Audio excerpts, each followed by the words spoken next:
Well, folks, welcome to one more edition of Politics and Rad. I'm Egberto Will is your host. Thank you so kindly for being a part of the show. We are going to have a great show for you today, as usual, and we have a wonderful interview with one of our repeaters, one of the guys that we always have here. He wrote a hell of an article on climate change. Well, more than climate, it's more a social, environmental justice kind of a piece.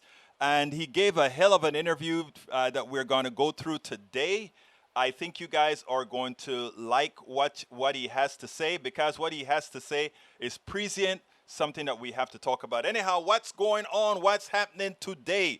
There is much to go through, and I still am not done. I kind of had a late start today, guys. I had a whole lot of stuff going on, and I still don't have all of my sharing done. So what I want to ask all of you before we get too busy is to please, por favor, go ahead right now and start sharing our program on your Twitter, on your Tumblr, on your feeds, everywhere, whether it's only video or audio as well. That is the way we can get the throughput that we need to make sure that people learn, let people understand what is going on. Yes, we need who? You. This is us. This is us doing all this work, making sure that things get done. Let's see. I'm trying to make sure I got everything right here. I got my YouTube up. All's going good. Let me say hi to my...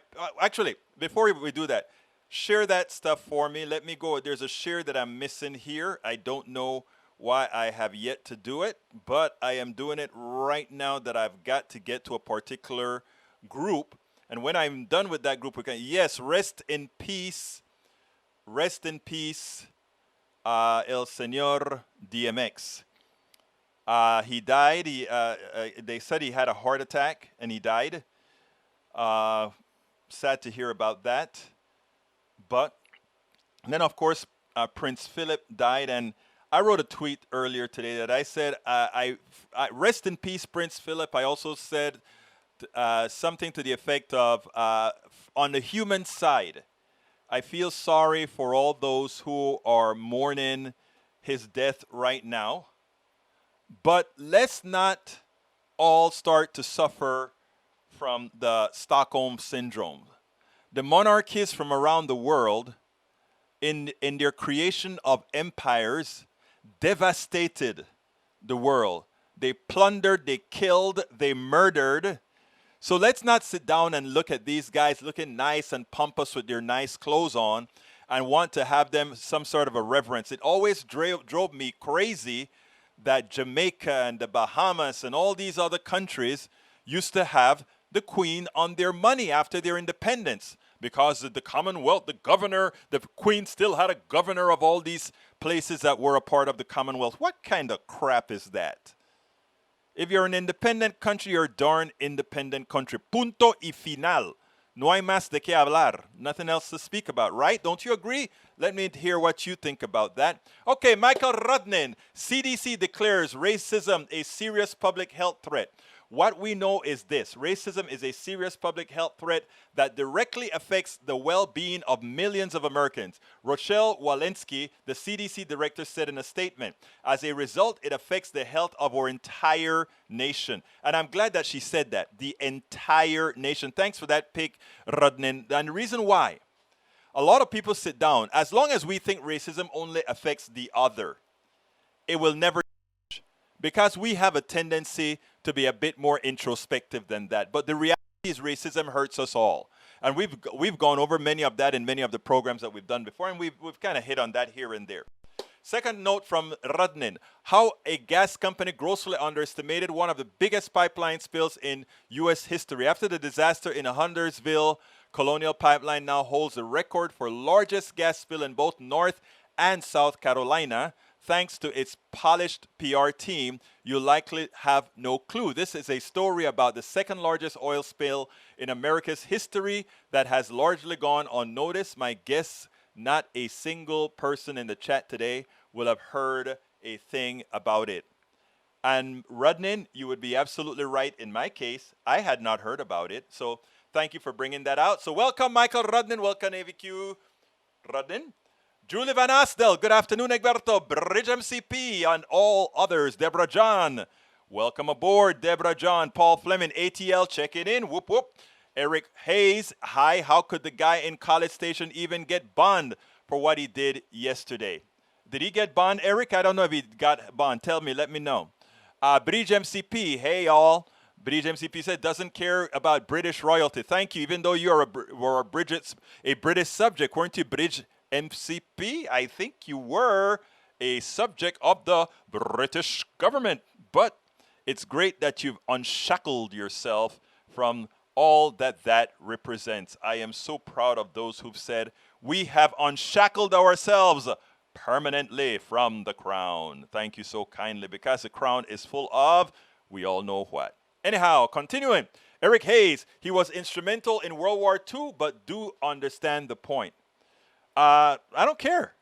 World War II is a thing that was a bunch of monarchies fighting each other, right? Hey, what the heck? Monarchy, pseudo-monarchy, whatever you want to call it, right? Paul Fleming, replying to Michael Rendon, it's only because of our cell phones with the abilities to record that this country see it as a problem. But it's been this way for my entire life and my mother and father's life. Very true, Paul Fleming. But, you know, even the cell phone is not enough, as you know, Paul. Even the cell phone is not enough. We can see somebody beat themselves, their skulls into the ground, and still get, reasonable doubt, get off. If it happens to people with a particular level of melanin that happens, right? But the younger generation, things are changing. Because people are living together, they're interacting with each other, they're really finally accepting each other's humanity and realizing that that person could be me. Not that black person could be me, or that white person could be me, or that Asian person could be me, but that person could be me. And when Americans start thinking about that American could be like this American, then we would have changed. You know, when I think about who do I aspire to be, I've always aspired to be the things that I want, not the hue of the things that I want. Eric Hayes, 1 million, I'm not sure what that is, but you may want to update. Tom C., USA almost had a monarchy, 1/6/2021. GOP and MAGA mob still wants King Trump coronation in 2024. Trump, look, I am still shocked that Trump is still powerful. Trump is by 2022, Trump is going to be history. Derek Chauvin trial is going well, I think. Paulette Stanzel, welcome aboard. Tom C., welcome aboard. Bridget, yes, British subject. Big trouble in Northern Ireland. I know that they're showing buses going up in flames in Northern Ireland. It seems like what happens is the British wanted Brexit. Northern Ireland didn't. Northern and Southern Ireland, I think they should kind of work out a deal and separate from. I think Northern Ireland should separate from England, from Great Britain, and somehow become a part of the entire. It still seems so empire-ish that Northern Ireland belongs to the UK, right? May Wood, welcome aboard. Carl Foster, Trump 2024. Really, Carl? Okay, Carl. Tell us why you want Trump in 2024. What do you think that Biden is not doing correctly that Trump showed you in 2016 through 2020, that he did better or would have been more successful in doing? I don't want us to be fighting about, I want Trump, I want Biden. I want you to tell me what has he done successfully to materially affect your life to make it better, Brother Carl Foster. Let me know what it is. Maywood, how is everyone today? We're fine. Eric Hayes, nope, fighting Hitler. I know Hitler. You got the point when I said pseudo-monarchy, right? Carl Cox, tired of hearing about royals, especially the British. They are thieves. Thank you. That's what they are, thieves. Just like capitalists, no different. Eric Hayes, bond of the guy, oh, wow. I didn't know that, Eric. You see, that is an issue, right? You and I spoke about that before. All right, PDR trying to separate for 200 years, hence the fighting. Got you, Breach. Charles Lindahl, hello all fellow PDR folk. Welcome aboard. Bridge MCP, Carl Cox, True AVQ. Carl, pick a Trump policy you support. My guess your reply will be telling. Yeah, I asked him, pick a policy that he likes. Paulette stands to what Northern Ireland again? Nope. A peep said in the MSM. They are not talking about the Israeli election either, which was almost a failure. They have Netanyahu trying to form a government that he's going to have to use a right-wing, crazy conservative party and an Arab party. Please tell me, how is he going to form a government? But we don't hear about it, right? Charles Lindahl looks intense. Eric Hayes, murder a bad felony, no bond. I agree with you, Hayes. Eric, you and I are in agreement on that, sir. Mary Wood replying to Michael Rudnin, the same with under God in the Pledge of Allegiance, only added in the 50s. All right, let's get busy. What is the show going to be about today? Let's talk about what the show is going to be today. Here we go, and I'll put it on the screen. The show today is Patrick Carolan speaks on climate. Jen Psaki lays waste to reporter. Amazon union vote fail. Let me read one more. Egberto, are you aware when you touch the like button, it is actually taking a photo of the last 2 weeks? Very obvious. Many have noticed it. What are you talking about, Deborah John? When you like something, what do you mean it takes a photo of the last 2 weeks? I'm not sure what you're talking about. Please tell me what you're talking about, then I can actually start a tell. Charlie Lindahl, Exterminate All the Brutes is a 4-part hybrid docuseries that provides a visual arresting journey through time into the darkest hours of humanity. Let's see. Paul Stansel, on news last 2 days, not sure about MSM. Okay, let's go ahead and start our first video. I think you are going to like what Jen Psaki did out here. Check it out. One of the reasons Jen Psaki is an effective spokesperson for the president is because she knows how to answer questions not only in a manner in which addresses the issue that the reporter is talking about, but also to change the paradigm. The old paradigm is you don't have bipartisanship if Republican senators and Congress people simply don't want, if they decide to obstruct, period, you don't get its bipartisanship is an impossibility. But as you can see with the infrastructure bill and other bills, most Americans, including Republicans, want them. So if that bill passes with only Democratic support, is it a bipartisan bill? Of course it is. So it is necessary for Jen Psaki and other of the spokespersons for the White House to change the paradigm, to change the discourse. And I think she effectively did this, and she also cornered the reporter specifically by saying, are you saying that what the American people want does not matter? Check this out, and then we'll take it on the other side. Does the president, who is an avowed bipartisan guy, put getting one or more Republicans to support this? You've been saying consistently that it doesn't, in a way, it doesn't matter what they do on the Hill because the public supports what the president is doing, and you point to polls. And they do say we don't say it doesn't matter. It's just an impact. And there is a question that I hope your colleagues on the Hill ask a number of Republicans, which is why would they oppose investment in our nation's infrastructure when the vast majority of the American public thinks it's imperative we do? But as the Secretary just said, the disagreement is not really about the need to modernize our nation's infrastructure. It's about the size, it's about the pay-fors, and we absolutely understand there will be compromise, there will be debate. That's all a part of the process.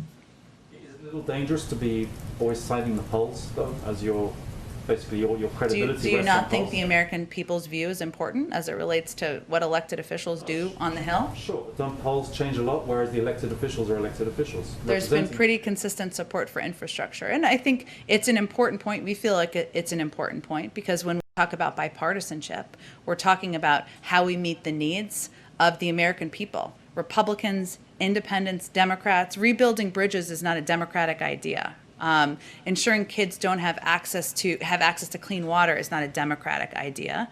Broadband access probably actually impacts more rural areas that might be leaning more Republican than Democratic if you look at it, the maps across the country. So our point is this is addressing not a political issue. This is addressing a vital need in the country that impacts all of the American people.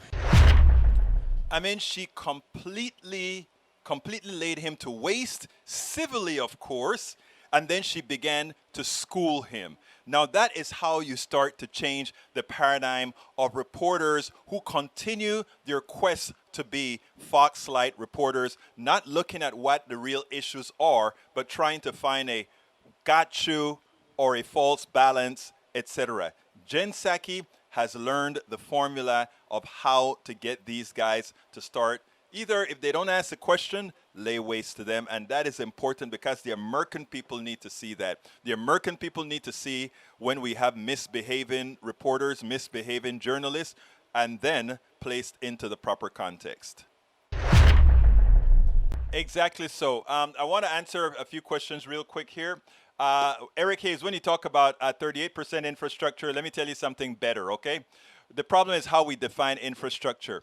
If you want there to be trucks to drive over those bridges, that's part of infrastructure, you also have to have the human infrastructure set up in such a manner that human beings can use that infrastructure that we're talking about. So it is very, very, very, very important that we do that. I think Eric Hayes is trying to cite the 38%. Look, the truth of the matter, folks, is that infrastructure bill is smaller than it should be. It should be a lot larger based on the neglect that we've had for decades. So instead of going pity-patty for where the money is going, go search for where the money is going, and then go ahead and say what particular items that you don't think should be paid for with our dollars. You know, it's easy to just come out and say, oh, only 38% is going for bridges, roads, and that sort of thing. Ask yourself, what don't you want to spend? Welcome aboard, Bruce Pollard. Welcome aboard, Norman Reynolds. I scrolled right past you, Norman, and you know I can't miss the person who is going to be or who has been the narrator of It's Worth It. When it comes out in audiobook, it's going to be the voice of Norman Reynolds. Man, the guy has a voice. A lot of you ladies, when you listen to Norman Reynolds' voice, I'm going to have to tell his wife, hey, keep him away, that voice. Anyhow, I'm messing with you, Norman. I'm messing with you. All right, E2247, welcome aboard. Speaking to a federal judge today, representatives of Biden U.S. Army Corps of Engineers indicated that the agency will not take immediate action to shut down the Dakota Access Line. Bad move. Biden recently announced intentions to improve travel consultation and take bold action to tackle climate change, but took a stance today that it is identical to that of the former guy, a.k.a. 45. I hear you, E2247. Let's give the system a chance to work. In engineering, we have a thing called gradients. We have a concept called gradients. Whenever you create large gradients, in other words, whenever you create sharp changes, depending on what issue it is, things can go bad. Now, we want sharp changes in certain things. Certain things we can accept not having sharp changes. And there are certain things we just can't do sharp changes. There are 3 degrees. And this one I don't have the answer for, but I'd love to discuss it further. Egberto, let's see. Eric Hayes, why can't she answer questions about the South regions as she defects? Charlie, let's see. Jen P just stated it properly. The debate is on what is infrastructure and how to pay for it. Exactly. Actually, remember we did a show recently with Stephanie Kelton, who actually made a whole lot of sense out of that. Ituna individual bills make sense. All right. Eric Hayes, guess should, let's go back. Yes, it should be. AOC said 10 trillion. And she didn't just pull that out of her, you know what. It makes sense. You look at what we have not done over the decades, it makes sense. All right, guys, I'm going to have to go to another video real quick.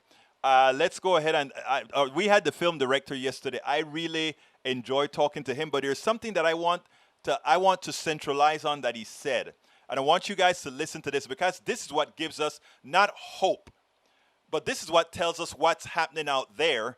And let's highlight the good that is happening out there and let it drown out the bad as we decimate the bad. Check. When he said it in the beginning of the interview, and it really touched me. I want you to listen to this.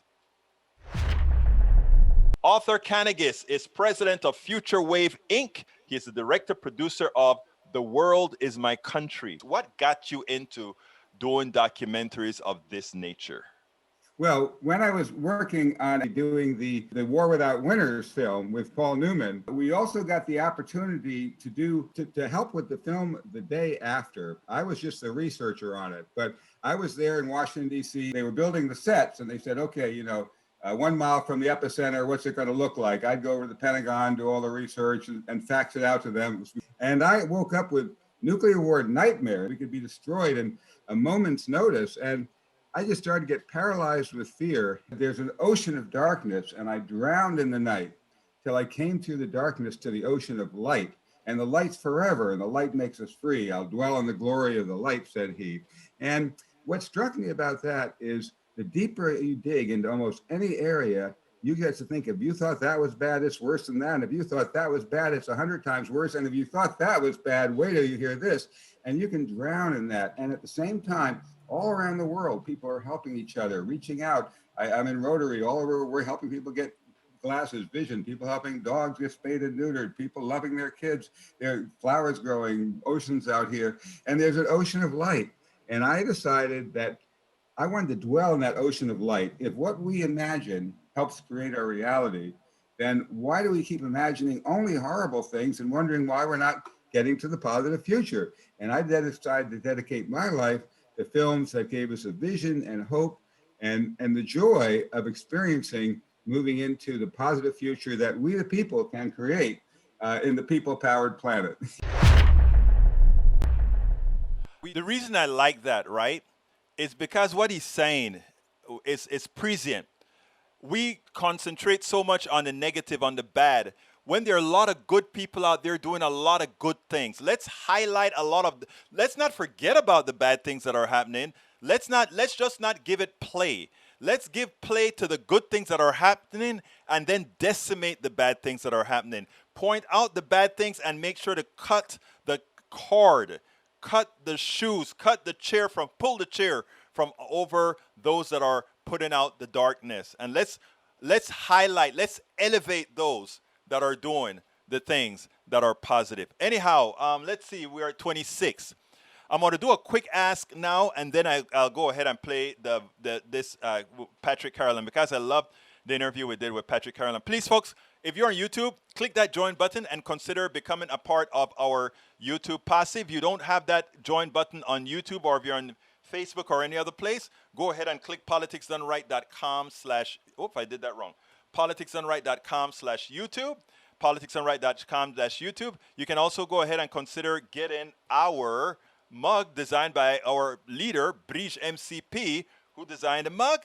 And I have that on the screen right now with all the folks some of the folks, very few of the folks actually, that have purchased the mug and started to send us a picture and say, hey, this is what I look like with your mug.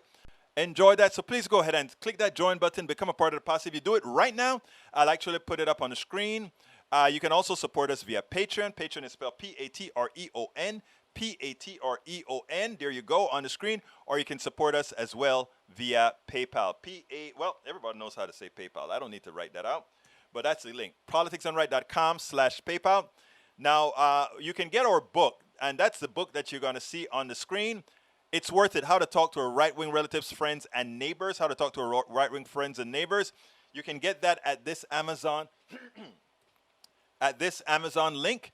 But if you want to get rid of the middle person, you can get it directly from our store. And there is our store, politicsdoneright.com/store. And let's see. Then when we do that, I will send you as well. Hey, ¿qué pasó? Voy a mandarte el bumper sticker. And I'll sign the book as well. Okay, let's go ahead and get into our interview. I love this guy. Let's get busy. Welcome to one more edition of Politics Done Right. We are honored once again to have a discussion with Patrick Carolan, who is the Catholic social justice advocate, originally from Connecticut and currently working with Vote Common Good as director on Catholic outreach. His opinions do not necessarily reflect those of the Franciscan Action Network, but his opinions are definitely needed by us all. Welcome aboard, Patrick. How are you doing today? Thank you. It's good to be here. I'm doing great. My wife and I both got our vaccines, so we're feeling free. You still wearing your mask when you go out, or? I wear my mask everywhere we go. We're still keeping socially distant, doing all that. And actually, 3 of my 4 children have now been vaccinated, and my 4th child has her appointment scheduled for about 2 weeks. Excellent, excellent. I got mine too as well. I got the Moderna. Which one did you get? I got Pfizer. You got Pfizer. Excellent. Anyway, look, one of the reasons we wanted to talk is you wrote a pretty long piece, a very detailed piece, and it is called Bold Visionary Thinking is Necessary for Climate. Wait, let me repeat that. Bold visionary thinking is necessary to combat climate crisis. Mm-hmm. And before we even get into the meat of that, I'm going to tell you one particular phrase that stuck out to me, Patrick, and I want to start there, and then we can move on into the details of the piece. But this is what was said in there. Natural creatures have an intrinsic value independent of their usefulness. Each organism as a creature or as a creature of God is good and admirable in itself. The same is true of the harmonious ensemble of organisms existing in a defined space and functioning as a system. I think that phrase alone, if humanity could follow that, yes, it would solve just about every problem we have today. So let's go ahead and first expand on that. Yeah, and so I mean, first of all, that's part of Franciscan thinking. It's Franciscan spirituality that comes from the teachings of Saint Francis and others like Bonaventure. But it's the intersectionality of everything. And 50 years ago, there was a man, Lynn White, who wrote an article, and he said that our ecological problems is fundamentally a theological problem. It's not a science problem.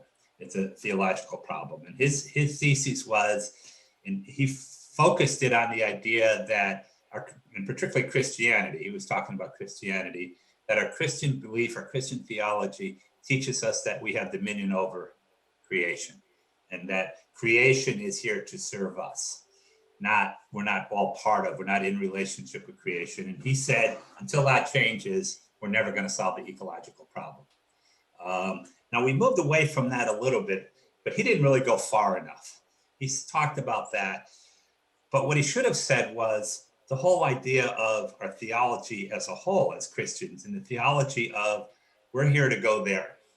Our only purpose here is to go there, wherever the there is.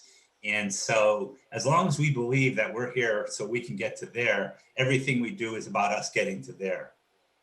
Jesus taught us that what we're here for is to create the kingdom of heaven here. And so if we change our theology, and we have an opportunity to do that, it is changing, it's evolving, so that we're building the kingdom of heaven. That kingdom of heaven will look at the common good, the common home, and look at all of creation from that perspective of the intrinsic value. A tree, and I wrote this in the article, a tree today only has value, its only inherent value is when it's standing in the forest, and it has value when it can be cut down and sold. So the question is the wood more valuable than the cost of cutting it down? It has no value in terms of serving as a home for birds and squirrels and other animals, as a home for what it does to provide oxygen, what it does to connect all of us through its root systems. It has no value from that, just from an economic standpoint. So we need to rethink our whole system, starting with our theology, to be focused on the common good. Now, that is profound, Patrick, and I think we can expand on that a bit more, right? Because if you look at as capitalism as defined, where it's all about the maximization of profit solely for the benefit of the person who owns that company, the shareholder, then that is how you look at things. But you don't only you use the tree as an example, right? And we're here to talk about the environment and climate change, etc. But I believe it actually starts with human beings. If let's expand on that statement that I started with. It stated that one should not look at the intrinsic value independent of usefulness. And what we've done with our economic system is the complete opposite of that. If we look at a person that doesn't have work to do, or a person that isn't producing something of value, we don't look at, well, that person may be doing something that we don't in our society value, but it's still something being done. Why don't let's move it from the tree and Yeah. move it to how humans are treated right now, and then we'll get back to the climate. Yeah, and that's absolutely true. I mean, just look at arts, people in the art world, and people used to be valued for their artwork. Now their artwork is only good if can be sold for a price. And music, people, and that you're in the entertainment business. People write their music so that it can be commercialized and sold. So we've lost that intrinsic value. We've lost that connectiveness to each other. We're living in a world where it's all about me as an individual. And again, I always go back to the theology, the Christian theology of we're here to go there. And so,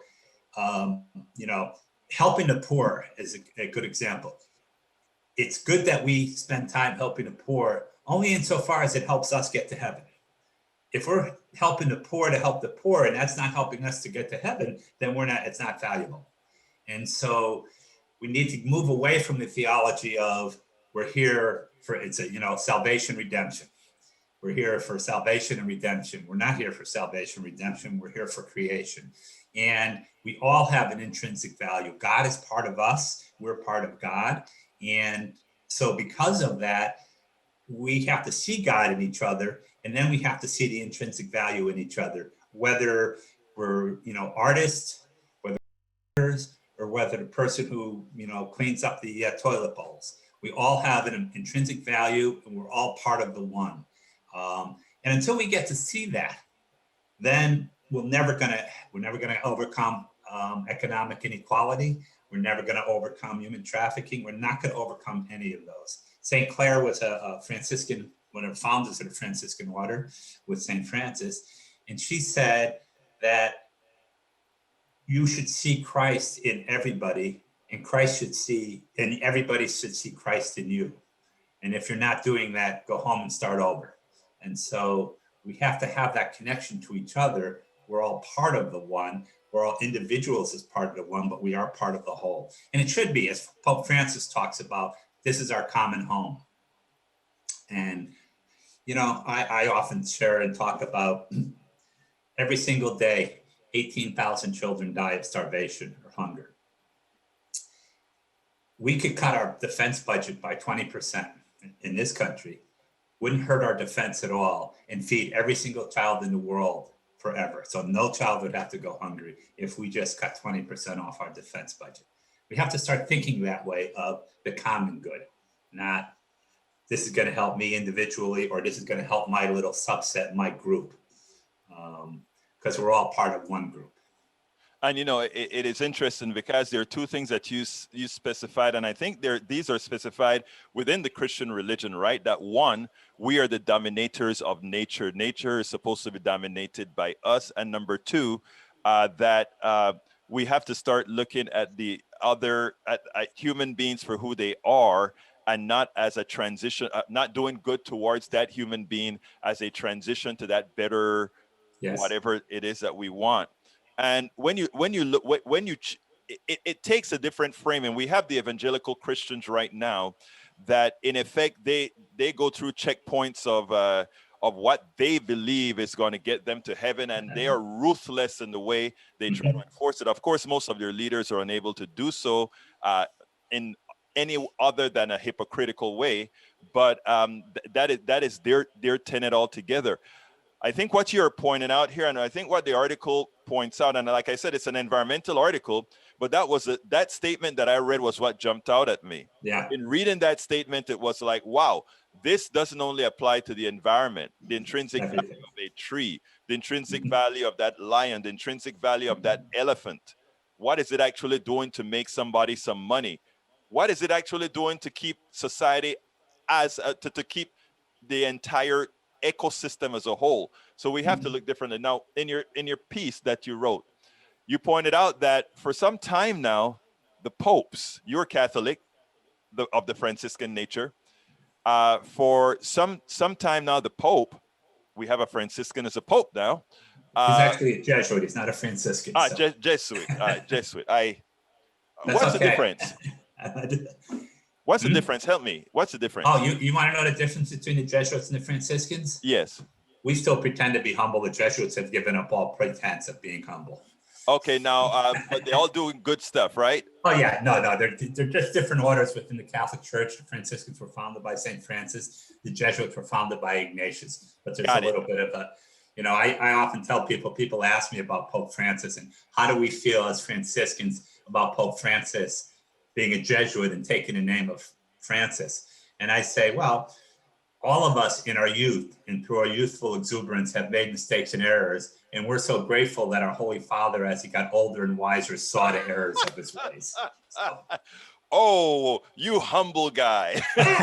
I said we pretend to be humble. You pretend to be humble. But anyway, what you've stated in your article is that these popes, Pope Francis, Pope Benedict, and the one before Pope, I don't remember his name.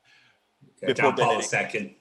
John Paul II went ahead, and they were always writing edicts towards the environment. Why don't you tell us a little bit about that? And what is it going to take for all these leaders around the world who tend to want to follow the Christian form, not really applying that to the capitalism that is right now destroying the planet? Yeah, and just let me comment on that. I mean, I look at things through the vision of Christian because I'm Christian, but I often quote the Quran too. So if you read the Quran, you'll see a lot of the similar statements in the Quran and in the Torah and in pretty much every other faith tradition. So it's just, for me, it's easy because I was raised Christian and Catholic, and that's what I quote. But it could be any faith tradition. And I mean, I think the popes understood the connection. First of all, the idea that we are not here to be dominant over nature. Even the term. Wait, let me halt you right there 1 second. You said we're not here to be dominant over nature, but that is what's preached by. If you go to any Pentecostal church, if you ever go to a one of these evangelical churches, that's what they're teaching. And I believe there's a part of the Bible that insinuates that. Isn't that true? There's parts of the Bible that insinuate lots of things. Right. I mean, the part of the Bible that talks about slavery being well, that's true. Very true. Very true. You have to read the Bible from that perspective. And yes, there's Catholics there's bishops and priests who still preach that. But that's not the teaching. That's not the teaching that we get from St. Francis. It's certainly not the teachings that we got from Jesus. And so those are more teachings that came from Aristotle. Most of our theology today comes from Aristotle, not from Jesus. So, we have to think about that perspective. And that's why I keep saying we need to rethink our theology. Our theology has to evolve.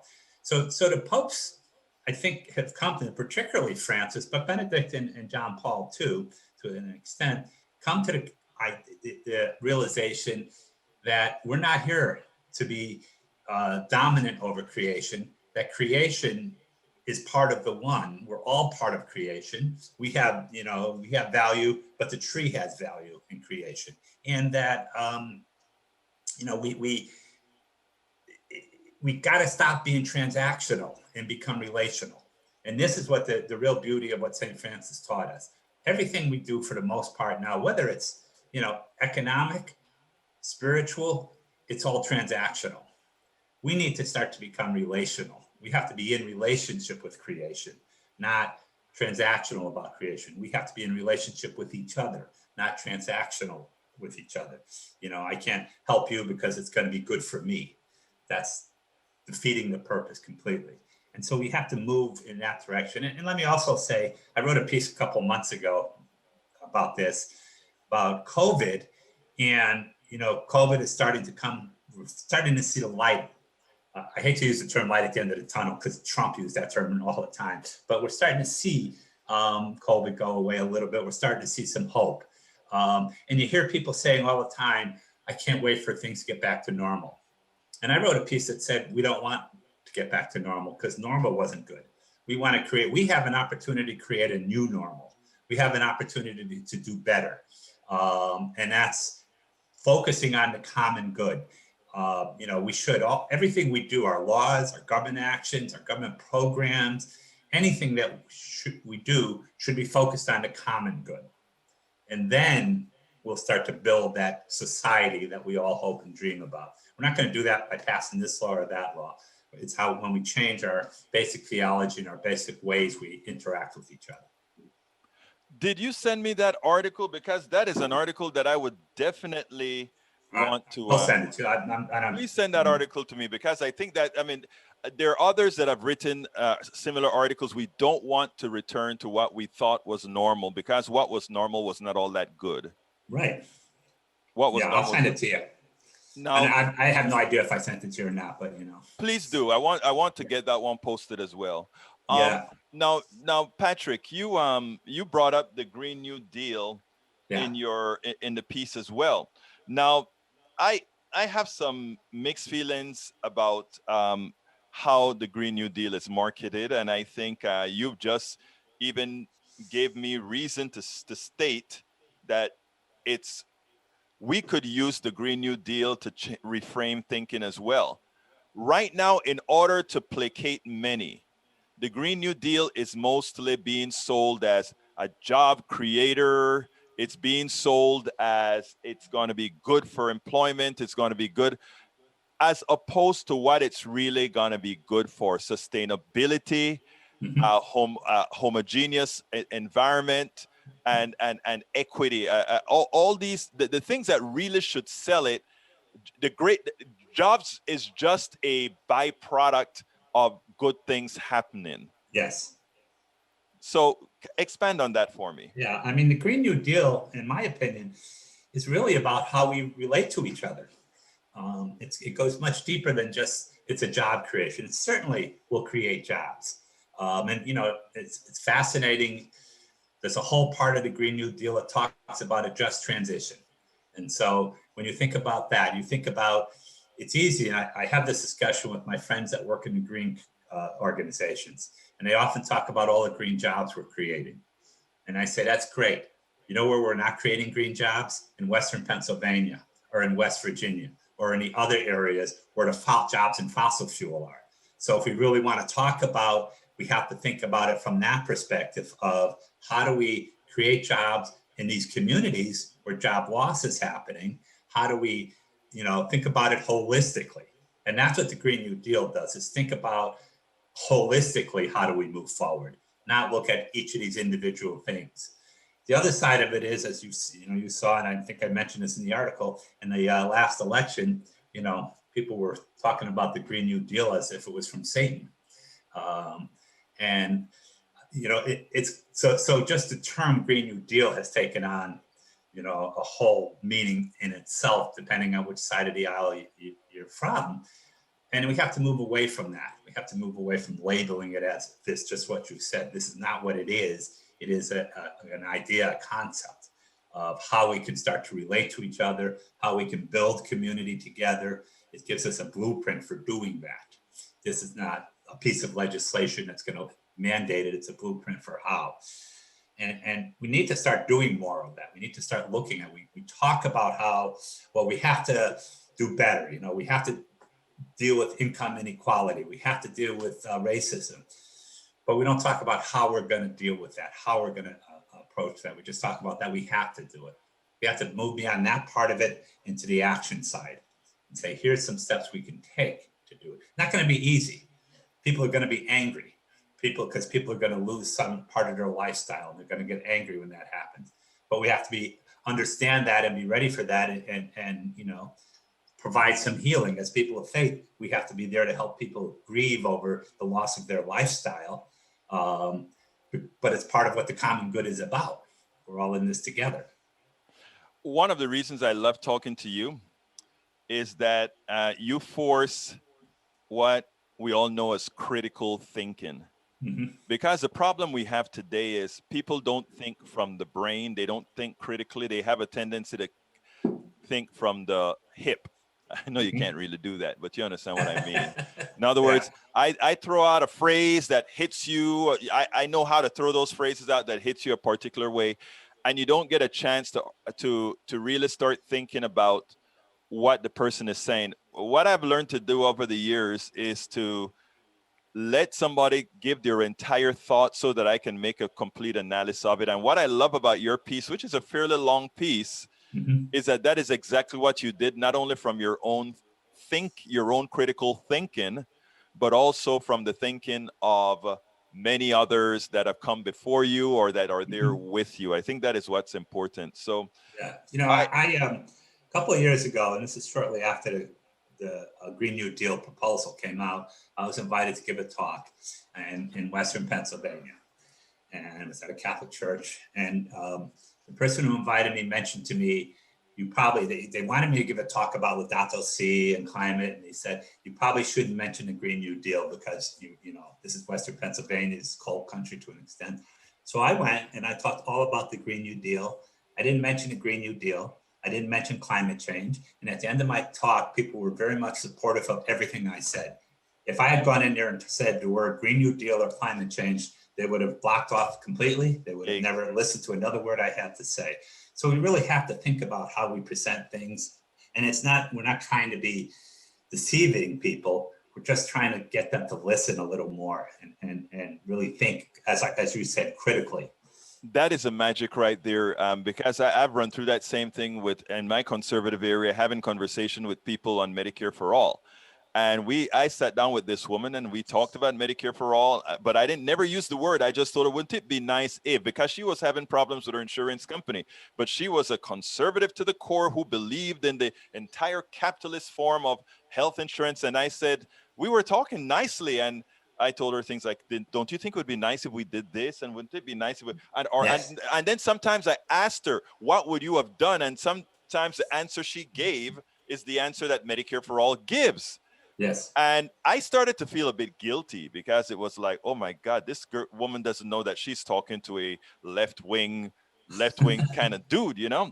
And I said, ma'am, I just want you to know that I am very liberal. I'm a progressive guy. To put it bluntly, I'm a democratic socialist.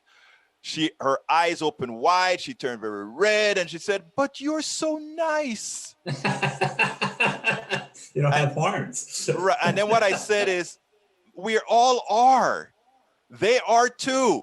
Yeah. We have allowed externalities to come in and really blow us apart for the betterment of just a few. And that I always go back to that statement that you put. We got to start looking at the intrinsic value of each of us, you know? Yes. And also try to look for the goodness in each of us. But anyhow, we're coming close to the close of this thing. So you know what, you've been interviewed by me before, so I hope you're ready for this. Okay? I am.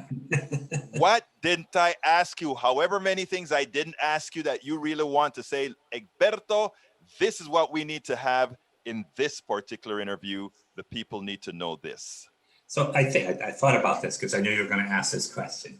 And let me just say, I really appreciate being on your show and talking with you.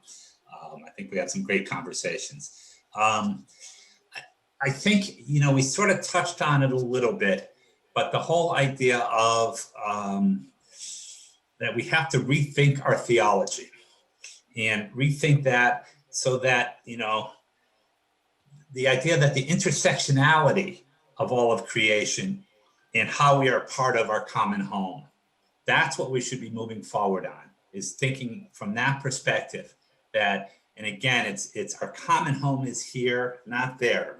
To move away. I'm giving a talk in a couple of weeks with Brian McLaren, who I don't know if you've had Brian on, but if not, you should have him on your show. Wonderful man.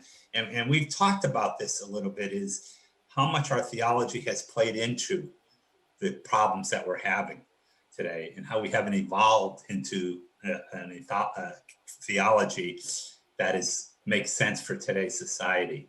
And that's where we need to be. We need to have those kind of conversations. I don't pretend to know the answers. I just know the questions. And, but, I always remind people that if you read all the Gospels, Jesus never answered any questions. He just answered questions with more questions. And so I'm not comparing myself to Jesus, but I'm going to be like Jesus and just keep asking questions. And the other side of it is we have to make people feel uncomfortable, because if you're not uncomfortable, you're not changing. It's only when we get out of our comfort zone and embrace the uncomfortableness that we change and transform.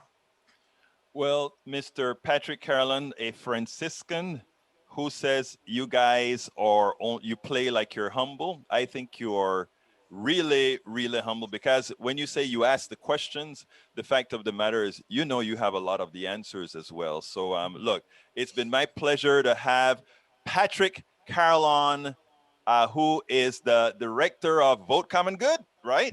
Yeah, that's for Thank you. Catholic So Outreach, still doing that. I'm also you trying do to a put lot. together a Catholic for Common Good organization, working with a number of other folks on just this whole concept of, there's a great program going on in Europe with young people on the economy of Francesco. And it's all about the economy of the common good. And so I'm talking to people in Europe about that, and how can we bring that over to the United States to bring people together to talk about an economy of the common good. So, and the reason we had to do this half hour early is that you, as soon as you get off here, you run into the farm that's creating a whole lot of that's growing a whole lot of vegetables and goods for the soup kitchen that you guys populate every day. Look, Patrick Carolan, thank you so kindly for having been on Politics Done Right. Thank you. It's always a pleasure.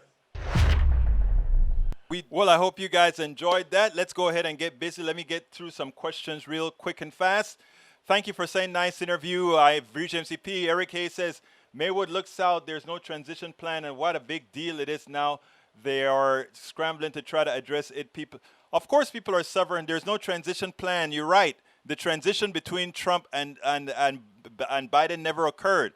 They're starting this stuff from scratch. So we're a humane country. We need to act like one, and we are trying to do the same. Do it right now. Carl Cox, common good is not Marxist. Fossil fuel believers are fascists at heart. The conservatives don't want to spend funds to train workers for green jobs. They want to help mega corporations only. Charlie Lindahl liked the interview as well. Thank you so kindly, my friend. Let me go up to where I know I kind of dropped off with the things here. Wow, it's a lot of questions that came in, or a lot of statements. All right, Daniel Ledo thinks everyone who's not alt-right is Marxist. That's about how he comes across, but I think he's okay. Daniel Ledo, oh my God, you support Union, Buston, Amazon, Egberto? I wanted to say a quick thing about the Union. Everybody complaining, we got to go fight because Amazon did something bad to make it that the people didn't vote for the Union. Of course, Amazon is going to fight the Union. That's their job because they're corporatists. They don't want unions. But the unions and the people in general who support policies to empower people have to make the sale. These people have been banging on unions for decades. How bad unions are, but they don't tell you that all these organizations like the Chamber of Commerce is a union, the Metalworks Union is a union, the Metalworks industry have their own, all these groups these corporations have their unions of corporations. But they don't want unions of people. We have to start telling people the story.